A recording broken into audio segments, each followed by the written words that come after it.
우리 이 시간 함께 보실 하나님 말씀은 야고보서 1장 12절에서 15절 말씀입니다. 야고보서 1장 12절에서 15절까지의 말씀 찾으셨으면 한 절씩 교독하시고 마지막 절은 합독하시겠습니다. 제가 먼저 12절을 봉독합니다. 시험을 참는 자는 복이 있나니 이는 시련을 견디어낸 자가 주께서 자기를 사랑하는 자들에게 약속하신 생명의 면류관을 얻을 것이기 때문이라. 사람이 시험을 받을 때에 내가 하나님께 시험을 받는다 하지 말지니 하나님은 악에게 시험을 받지도 아니하시고 친히 아무도 시험하지 아니하시느니라. 오직 각 사람이 시험을 받는 것은 자기 욕심에 끌려 미혹됨이니 욕심이 잉태한즉 죄를 낳고 죄가 장성한즉 사망을 낳느니라. 아멘. 제가 다시 인사드립니다. 오늘도 복된 주일을 맞이하여 하나님의 전에 예배하러 나오신 우리 성도님들을 주님의 이름으로 환영합니다. 하나님께서 우리에게 주신 말씀을 통해서 오늘 이 시간 하나님의 음성 듣는 시간 되시고 또한 그 가운데서 하나님께로 나아가기로 결단하시는 은혜의 시간 되시기를 다시 한번 주님의 이름으로 간절히 축원합니다.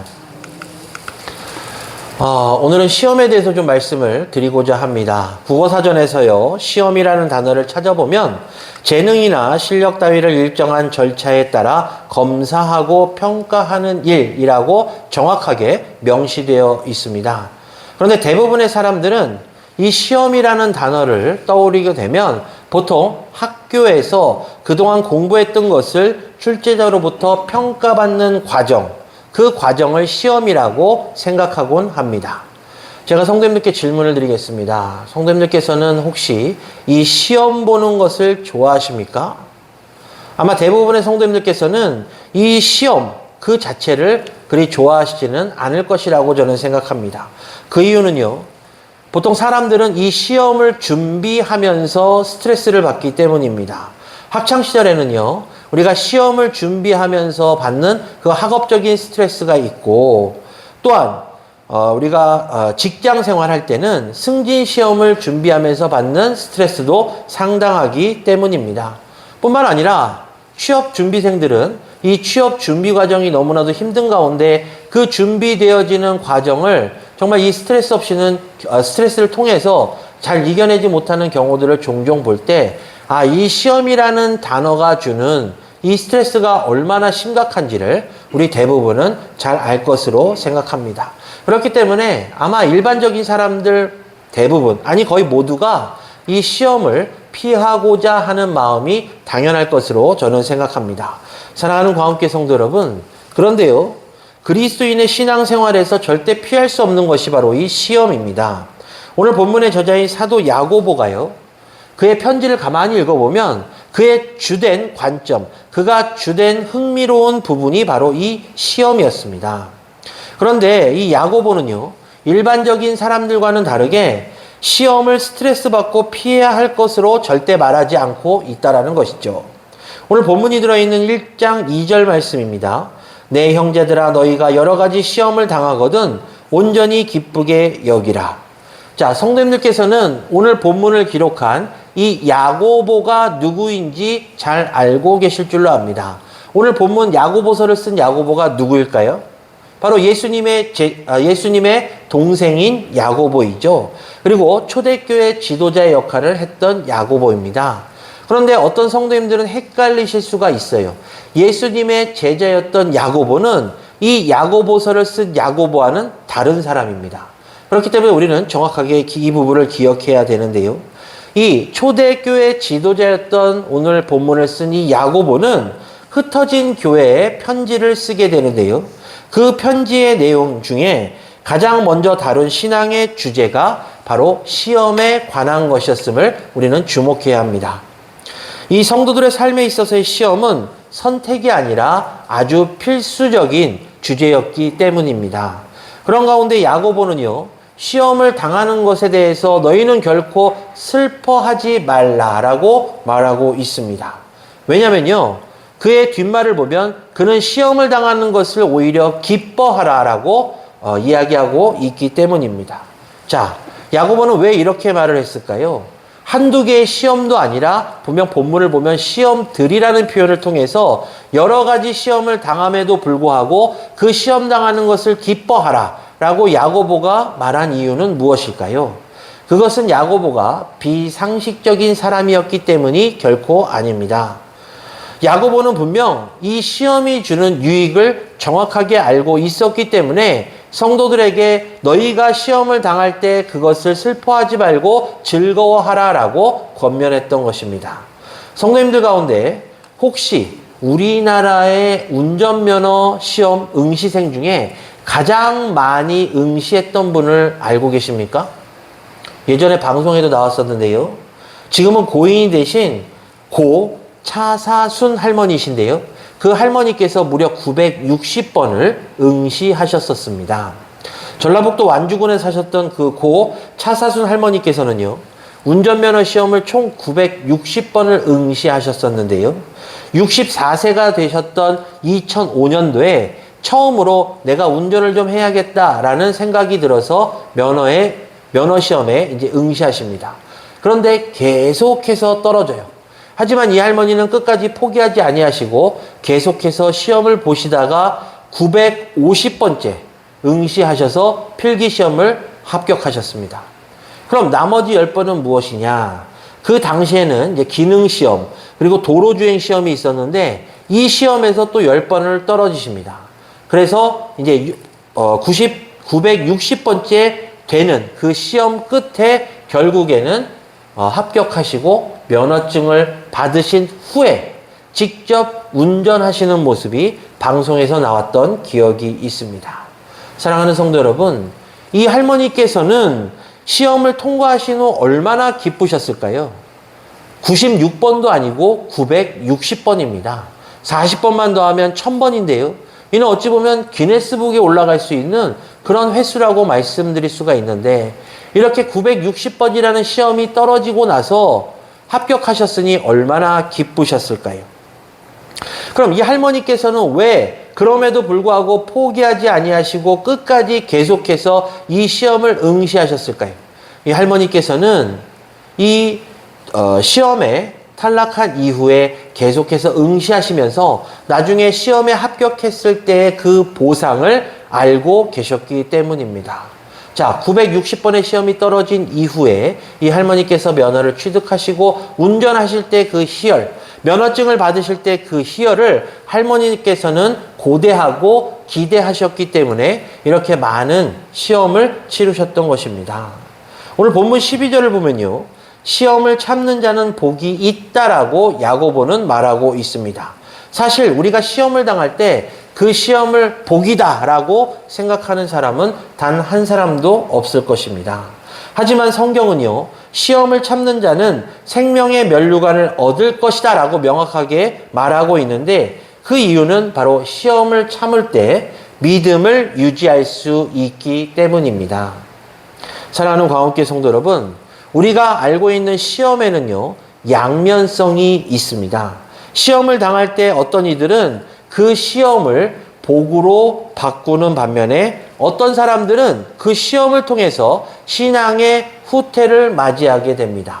그렇기 때문에 시험에는 분명 양면성이 있다라고 말씀을 드립니다. 그럼 우리는 어떤 사람이 되어야 될 것인가? 바로 전자와 같이 시험을 당한다 할지라도 그 시험을 복으로 바꾸는 그런 믿음의 성도들이 되어야 할 것입니다. 그렇기 때문에 오늘 이 시간 어떻게 하면 우리에게 있는 이 시험을 생명의 면류관을 받는 복으로 바꿀 것인가에 대해서 우리 성도님들과 함께 은혜를 나누며 상고해 보고자 합니다. 먼저 첫 번째로요. 시험을 당할 때 내 욕심에서 벗어나 하나님의 뜻으로 관심해야만 합니다.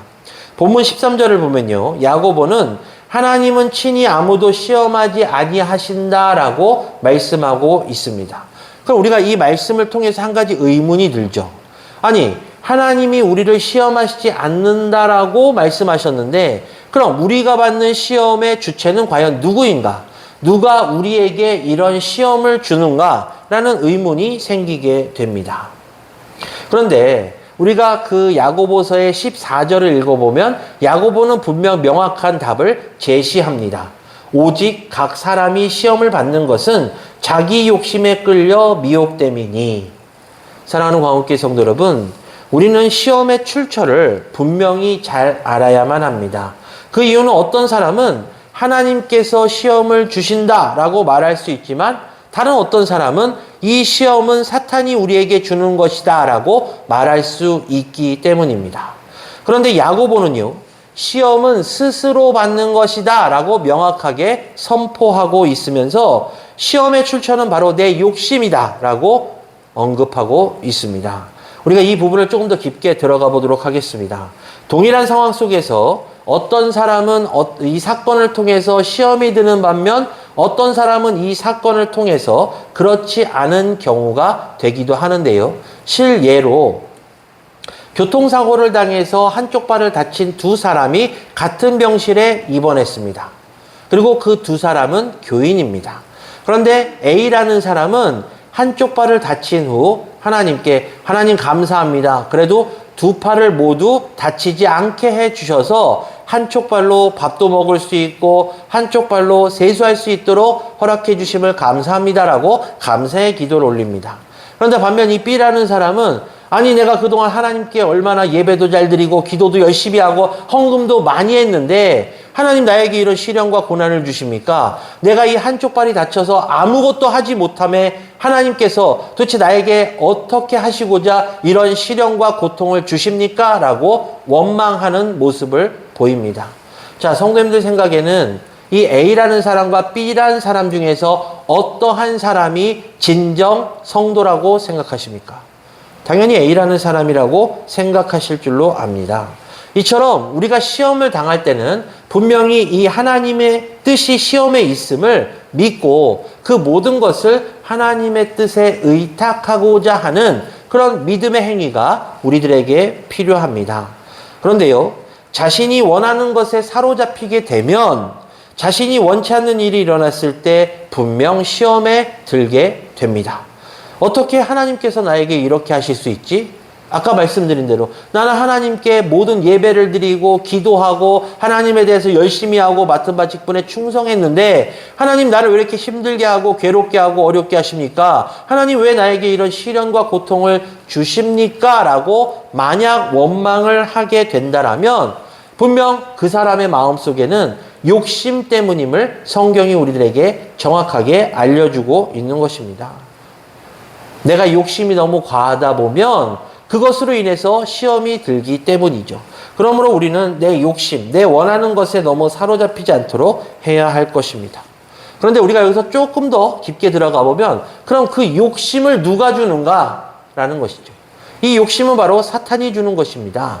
사탄이 욕심을 줌으로 인해서 사람의 욕망을 자극함으로 인해서 그것으로 인해서 시험에 들게 하는 것이죠. 내가 원하는 것이 안 되는 것에 대해서 속상하게 만듭니다. 내가 원하는 대로 하지 않는 사람에게 화가 나고 그것으로 감정적으로 반응하며 말하고 행동하게 하는 것이죠.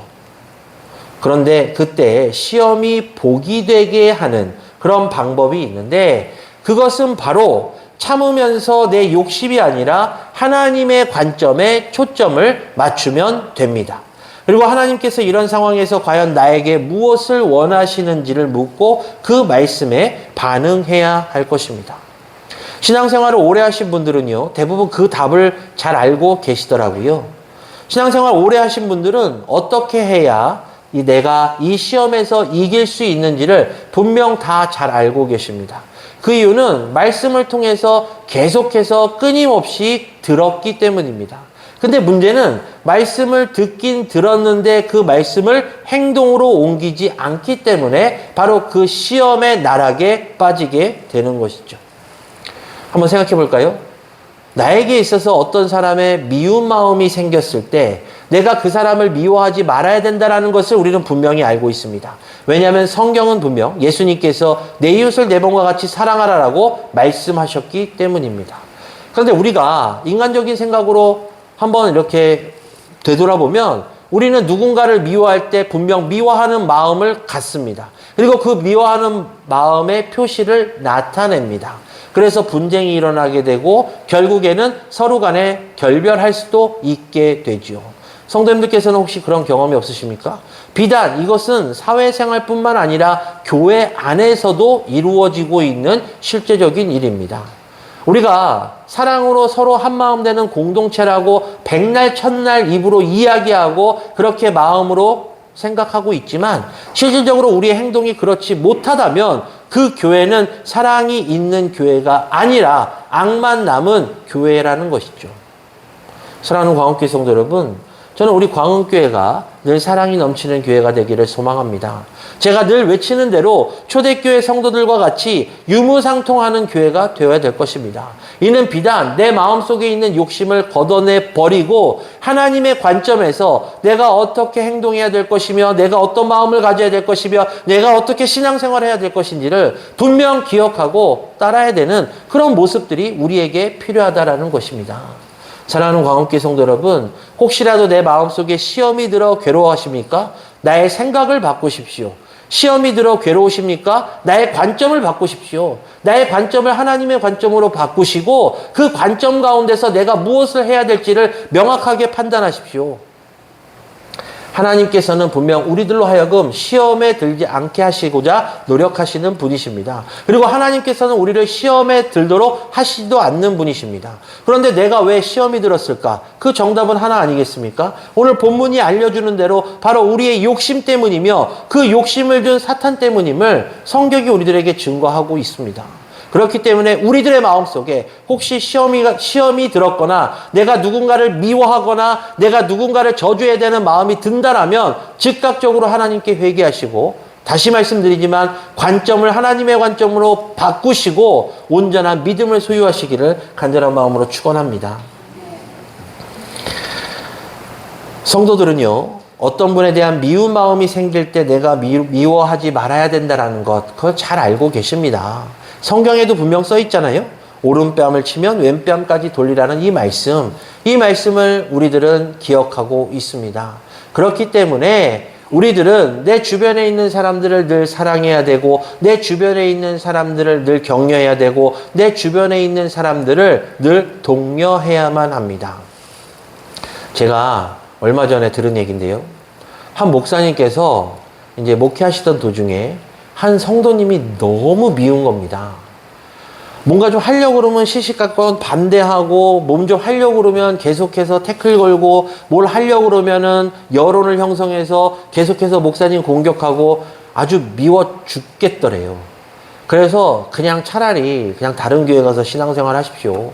마음 맞는 곳에 가서 신앙생활 하십시오라고 말하고 싶은 것이 진짜 100번, 1000번인데 그래도 내가 목사니까 참아가면서 목회했다고 하시더라고요. 그러면서 이제 저희들 모여 있는데 그 말씀 하시더라고요. 교회에서의 갑과 을을 굳이 나누자면 갑은 성도요, 을은 교인이라고 하시더라고요. 왜냐하면 성도들은 내가 신앙생활하다 마음에 안 맞으면 내 마음에 맞는 다른 교회 가서 신앙생활할 수 있고 또한 이 교회 안 나오면 그만이다라는 생각을 갖고 있지만 목회자는 그렇지가 않잖아요. 목회자를 하나님께서 나를 이곳에 보내신 이유는 내가 이곳에서 사역하면서 예수 그리스도를 교회의 머리 삼은 이 교회에서 교회를 부흥시키고 성도들을 말씀으로 양육하도록 하나님께서 인도하셨는데 내가 그것을 저버리고 다른 데로 떠나는 것이 얼마나 죄된 것인가. 그렇기 때문에 내가 참아야 되고 내가 노력해야 되고 내가 더욱더 낮아져야 된다. 그 말씀을 하셨던 기억이 있습니다. 사랑하는 성도 여러분, 목회자도 사람입니다. 그러다 보니까 당연히 욱할 때도 있고 화가 날 때가 있죠. 하지만 목회자와 성도의 차이점을 굳이 따지자면 목회자는 하나님의 말씀 가운데 내가 더욱더 노력하고 더욱더 헌신하고 더욱더 열심히 살고자 하는 그런 마음이 조금 더 있는 겁니다. 왜냐하면 하나님께서 나에게 의무를 주셨잖아요. 양들을 먹일 수 있는 양들을 푸른 초장과 쉴만한 물가로 인도하도록 하나님께서 임무를 주셨기 때문에 그 임무를 다하고자 하는 겁니다. 제가 왜 이 말씀을 드리냐면요. 오늘 본문에 바로 이 시험이 있기 때문입니다. 목회자도 마음에 시험 듭니다. 하지만 그 시험을 통해서 목회자가 좌절하는 순간 그 교회는 무너질 수밖에 없습니다. 따라서 목회자가 시험에 들지 않도록 더욱더 열심히 말씀 가운데 거하며 기도하고 하나님의 뜻을 따르기 위해서 우리 성도님들도 합심해서 한마음 한뜻 되어서 이루어가는 것이 바로 시험을 이기는 가장 좋은 방법임을 우리 성도님들 꼭 기억해 주시기를 부탁을 드리겠습니다. 두 번째로요, 시험을 당할 때는요, 사랑하기에 힘써야 합니다. 자, 야고보가요, 사람이 시험을 당하는 이유가 자기 욕심에 끌려 미혹되기 때문이라고 말했습니다. 우리가 이 말씀을 곰곰이 생각해 보면 자기 욕심에 사로잡힌다는 것은 자기 애가 강하다는 뜻도 됩니다. 그러니까 다른 사람들을 자신의 욕심을 성취하는 대상으로 보는 경우가 많다라는 것이죠. 하지만 상대방을 사랑하게 되면요, 그 상대방을 나의 욕심을 성취하는 도구로 사용하는 것이 아니라 나와 동등한 인격체, 나와 동등한 존재로 인식하게 됩니다. 예수님께서요, 말씀하시기를 하나님을 사랑하는 것과 이웃을 내 몸과 같이 사랑하는 것이라고 말씀하셨습니다. 따라서 우리가 시험을 당할 때 내가 하나님을 사랑하고 이웃을 사랑하는지 우리들은 믿음으로 점검해 봐야 할 필요가 있습니다. 우리가 하나님을 사랑하지 않으면요, 하나님으로 인해서 시험이 들 수도 있는 나약한 존재들임을 우리는 기억해야 합니다. 하나님께 예배드리고 봉사하는 일이 때로는 시험이 되기 때문이죠. 할 일도 많고 피곤한데 내가 하나님을 믿는 것이 참 고달프게 여겨지게 됩니다. 나는 정말 죽을 힘을 다해서 봉사하는 것 같은데 누구 하나 알아봐 주는 것 같지도 않고 나 혼자만의 아우성인가 싶은 생각이 들 때도 있습니다. 이는 하나님을 사랑하는 마음이 없기 때문입니다. 하나님을 사랑하는 마음이 있으면 내가 봉사하는 것이 사람을 위해서 봉사하는 것이 아니라 하나님을 위해서 봉사하고 헌신한다라는 믿음이 생기게 됩니다.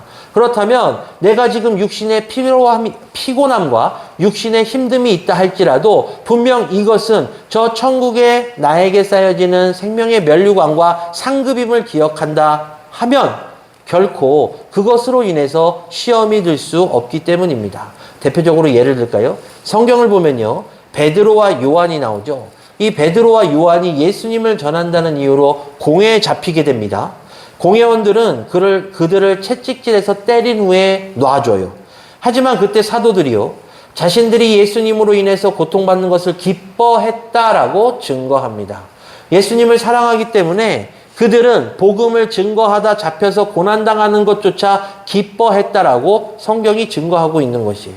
하나님을 사랑하니까 시험의 자리에 든다 할지라도 그것이 기쁨으로 승화되었다라고 성경이 우리들에게 증거합니다.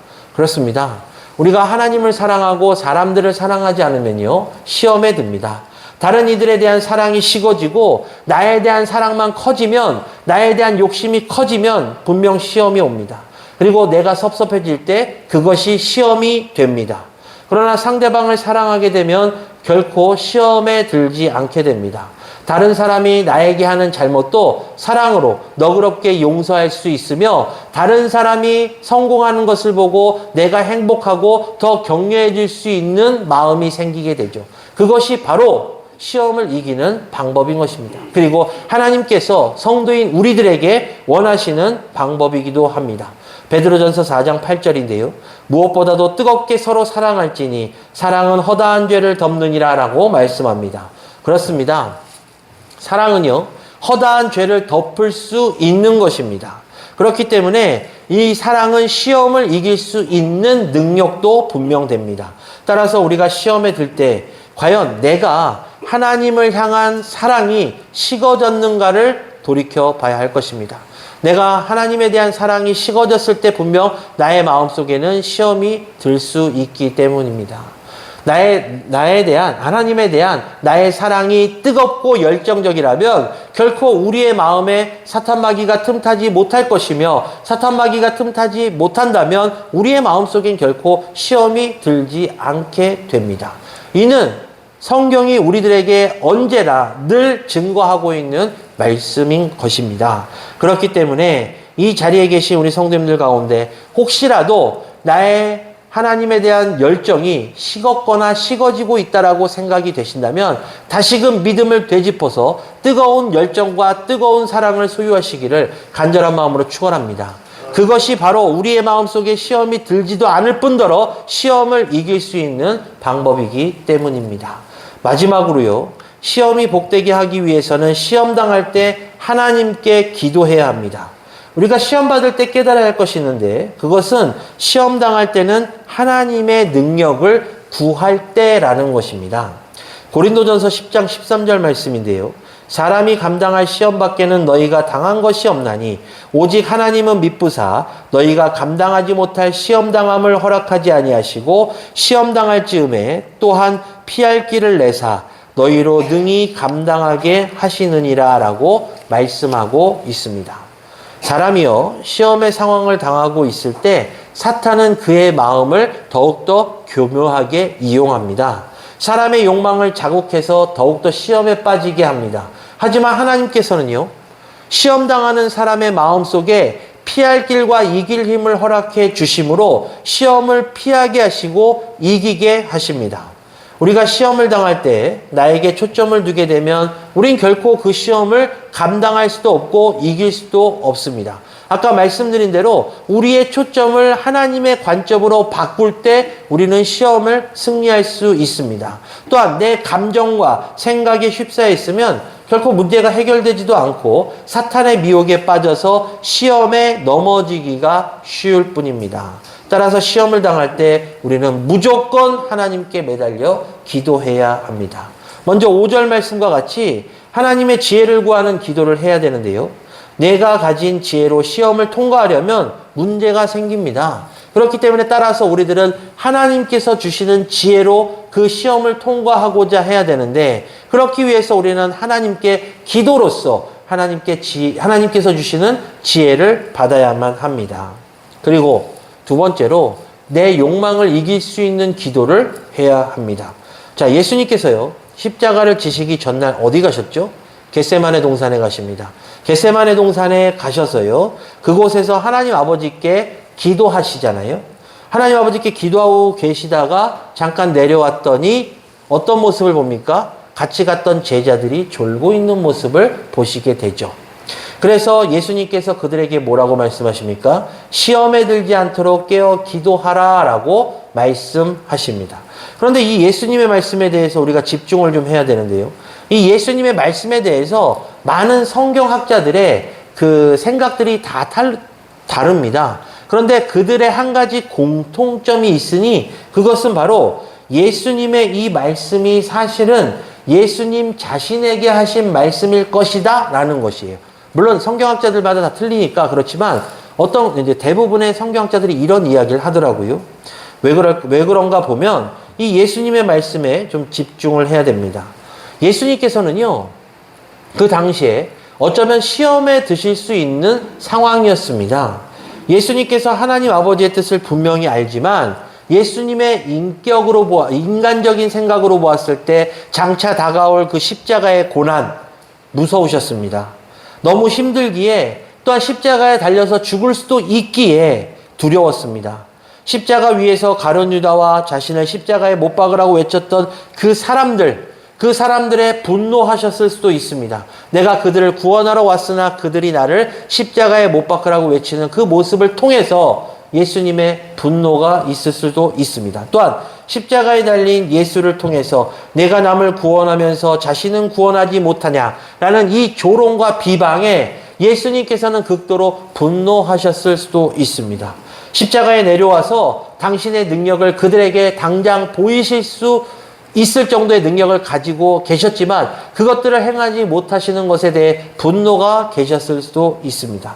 그리고 무엇보다도 이 고통과 고난을 당하게 하신 하나님 아버지에 대한 원망과 탄식이 있으셨을 수도 있습니다. 바로 그때 예수님께서 하신 것이 무엇이냐? 기도입니다. 예수님께서는 하나님께 기도하심으로써 내 자신의 뜻이 아니라 하나님의 뜻대로 해달라고 끝까지 기도하셨습니다.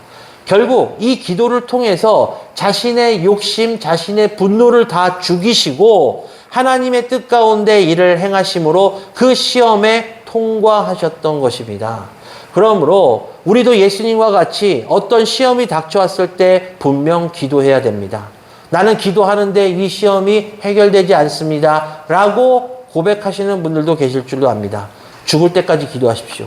하나님께서 응답을 주실 때까지 기도하십시오. 예수님께서는 기도하실 때 땀이 피가 되도록 기도하셨습니다. 그 기도에 대한 응답이 이루어질 수 있도록 기도하십시오. 하나님께 기도하면 하나님께서는 응답해 주십니다. 그거 은밀한 놀라운 일까지도 다 알려주시겠다라고 약속하셨기 때문에 기도하십시오. 기도가 적어서 응답이 없다라고 생각하십시오. 차라리.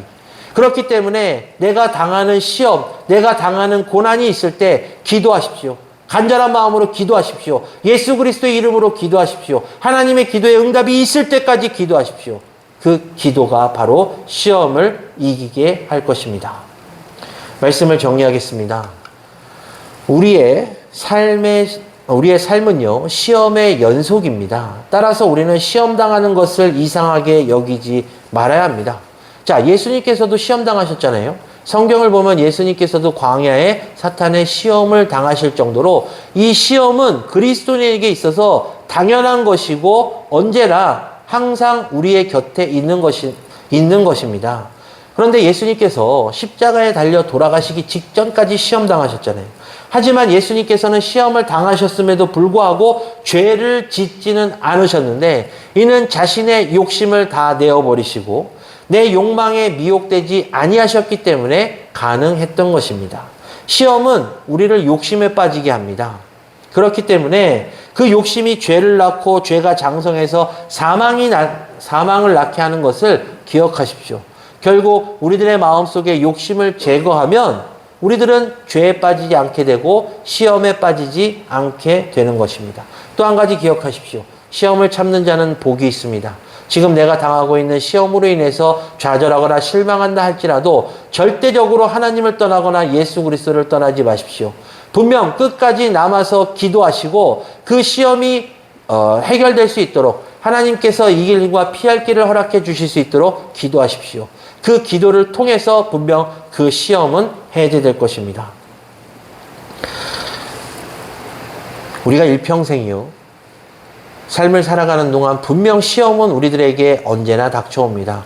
때로는 이게 과연 시험거리인가 생각하는 것도 나에게 가시와 같은 시험이 될 때가 있을 줄로 압니다. 하지만 그 시험을 우리가 이길 수 있는 길은 바로 하나님과 예수 그리스도뿐임을 또한 기억하십시오. 하나님께 기도하시고 예수 그리스도께 기도하시고 그 기도 가운데 하나님께서 응답 주셔서 내 마음속에 있는 욕심이 없어지는 순간 우리는 그 시험에서 승리할 수 있게 될 것입니다. 우리가 시험을 복으로 바꾸는 방법은 하나입니다. 그것은 바로 하나님께 의탁하고 하나님께 맡기고 기도하는 것입니다. 그러면 분명 그 시험이 복으로 바뀌게 될 줄로 믿습니다. 오늘 이 시간 이후로 혹시라도 시험에 들거나 시험에 빠지신 성도님들 계시다면 이 시간 이후로는 하나님께 기도하시고 예수님께 기도하셔서 그 시험이 복으로 바뀌는 은혜를 다 체험하시는 우리 성도님들 되시기를 주님의 이름으로 간절히 축원합니다. 기도하겠습니다.